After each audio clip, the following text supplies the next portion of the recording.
बिस्मिल्लाहिर्रहमानिर्रहीम।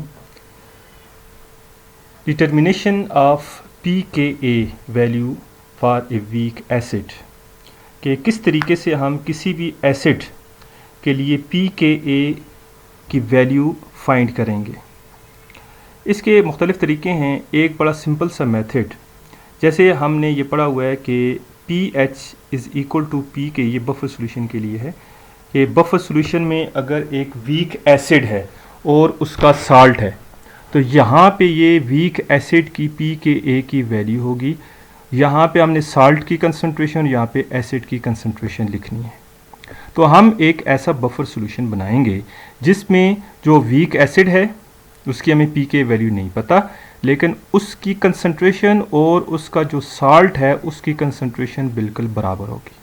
जब ये दोनों बराबर होंगे तो log of 1 is equal to 0 हो जाएगा, तो pH जो है वो pKa के बराबर आ जाएगी। तो हम एक बफर सॉल्यूशन बनाएंगे।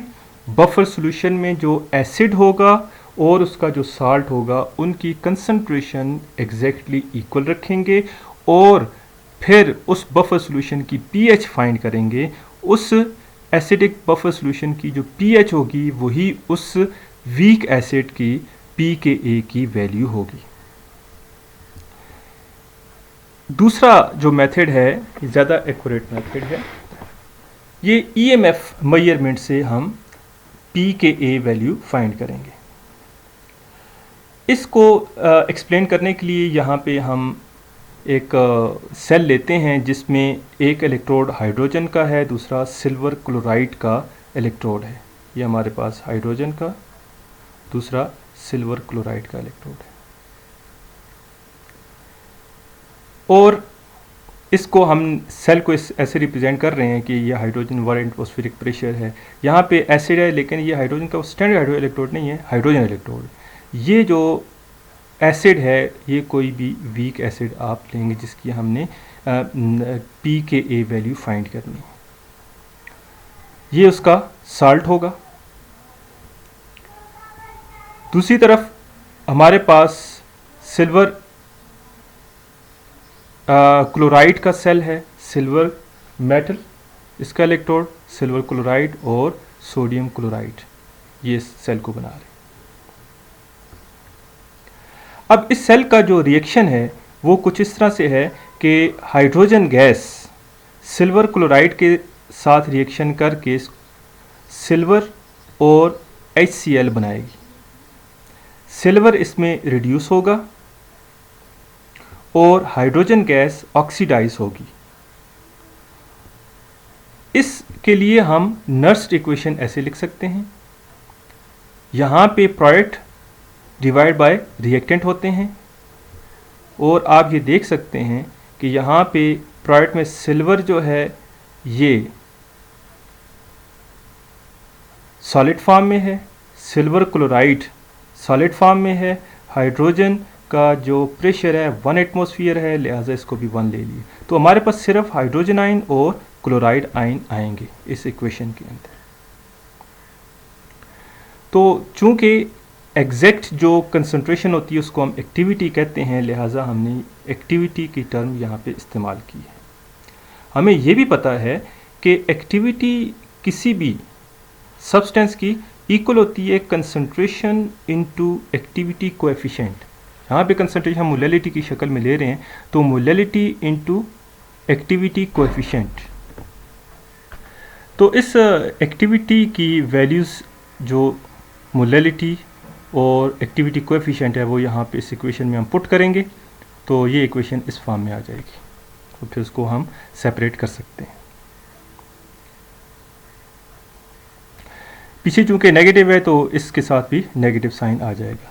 अब ये हमारे पास एक बेसिक इक्वेशन आ गई है और इस इक्वेशन को हम अब अप्लाई करेंगे एक वीक एसिड के लिए। एक जनरल वीक एसिड लेते हैं HA, जो कि हाइड्रोजन आयन और A आयन प्रोवाइड कर रहा है, तो इसकी Ka की value activity of hydrogen ion, activity of A ion divide by activity of HA होगा। तो एक्टिविटी को हम स्प्लिट करके मोलैलिटी और एक्टिविटी कोएफिशिएंट में कन्वर्ट करते हैं, उसकी वैल्यूज़ हमने लिखी। इस सारी इक्वेशन को हम आर टी ओवर एफ से मल्टीप्लाई कर देते हैं, इस फॉर्म में आ जाएगी। अब इस इक्वेशन में ये राइट हैंड साइड है और ये लेफ्ट हैंड साइड है, ये right hand side left hand side के बराबर है। अगर हम इस इक्वेशन की राइट हैंड साइड किसी दूसरी इक्वेशन में ऐड कर दें और इस इक्वेशन की लेफ्ट हैंड साइड उसमें से माइनस कर दें तो उस इक्वेशन के ऊपर कोई फर्क नहीं पड़ेगा। फिर सुने कि हम राइट हैंड साइड को ऐड करते हैं किसी दूसरी इक्वेशन में और लेफ्ट हैंड साइड को माइनस करते हैं, तो ये क्या होंगे, ये एक दूसरे को कैंसिल कर दें, क्योंकि ये राइट हैंड साइड हम ऐड कर रहे हैं तो ये किसके बराबर है, ये इसके बराबर है, तो इसी को हम माइनस कर रहे हैं तो ये दोनों कैंसिल हो जाएंगे। तो हम ऐसे करेंगे कि ये जो राइट हैंड साइड है इसको इक्वेशन नंबर 1 में ऐड कर देंगे और लेफ्ट हैंड साइड को माइनस कर देंगे, तो हमारे पास ये इक्वेशन बन जाएगी। लेफ्ट हैंड साइड उसी तरह से ही है, राइट हैंड साइड पे हम इस चीज को और इस चीज को ऐड कर रहे थे और हमने इसको माइनस किया है, तो ये हमारे पास नई इक्वेशन आ गई। इस इक्वेशन में आर टी ओवर एफ इन दोनों फर्स्ट टर्म में कॉमन और इनको हम कंबाइनली लिखेंगे लॉग की शक्ल में, यह बन जाएगा। इन दोनों में देखें R T over F common और जो एक्टिविटी कोएफिशिएंट है उसको हम लॉग की शक्ल में लिखेंगे, ये आ जाएगा, और ये minus R T over F log of के ए उसी शक्ल में रह जाएगा। ये यहाँ से ये कैंसिल हो गए, तो ये हमारे पास एक नई इक्वेशन आ गई। अच्छा, अब हम मुख्तलिफ कंसंट्रेशन के सोल्यूशन, मुख्तलिफ मोलैलिटी के सोल्यूशंस बनाएंगे, जिसमें MCl मुख्तलिफ होगी, MHA मुख्तलिफ होगी, MA माइनस मुख्तलिफ होगा। ये कैसे आएंगे ये मैं बाद में बताता हूँ। मुख्तलिफ कंसंट्रेशन के सोल्यूशन लेंगे और जब हम मुख्तलिफ कंसंट्रेशन के सोल्यूशन लेंगे तो उनमें जो आयंस की कंसंट्रेशन है वो मुख्तलिफ होगी और ये आयंस की कंसंट्रेशन को एक्सप्रेस करता है आयनिक स्ट्रेंथ।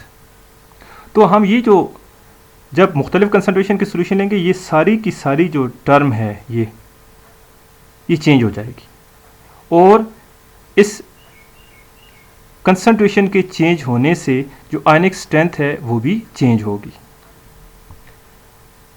इस लेफ्ट हैंड साइड इक्वेशन जो 3 है उसकी हम वैल्यू को जो आयनिक स्ट्रेंथ आ रही है उसके अगेंस्ट प्लॉट करेंगे।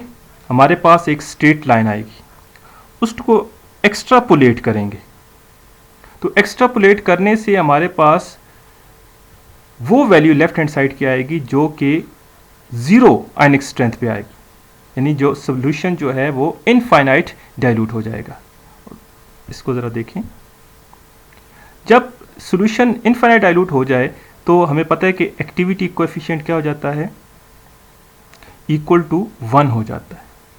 ये 1 हो गया, ये सारी टर्म 0 के इक्वल हो जाएगी और उस कंडीशन पे यहाँ भी इसकी जो वैल्यू होगी वो minus R T over F log of के ए के इक्वल है। तो हम इसको ऐसे रिप्रेजेंट कर सकते हैं कि लेफ्ट हैंड साइड की वैल्यू 0 आयनिक एक्टिविटी के ऊपर, आयनिक स्ट्रेंथ के ऊपर जो वैल्यू आ रही है ये 0 पे, वो क्या है, वो minus R T over F log of के इक्वल है। तो इस तरह से हम लॉग ऑफ के ए और फिर उसके एंटी लॉग लेकर के ए फाइंड कर लेंगे। तो हमने क्या करना है कि हमने जो लेफ्ट हैंड साइड इक्वेशन 3 की है, जो जिसमें मुख्तलिफ वैल्यूज़ आएंगी और मुख्तलिफ वैल्यूज़ आने की रीज़न उसमें जो मोलैलिटी है उसका मुख्तलिफ होना है, उस वजह से आयनिक स्ट्रेंथ चेंज होगी और आयनिक स्ट्रेंथ के चेंज होने से हमारे पास ये एक स्ट्रेट लाइन आएगी। इसको हम एक्स्ट्रापोलेट करेंगे और हमारे पास 0 आयनिक स्ट्रेंथ पे जो लेफ्ट हैंड साइड की वैल्यू होगी वो हमें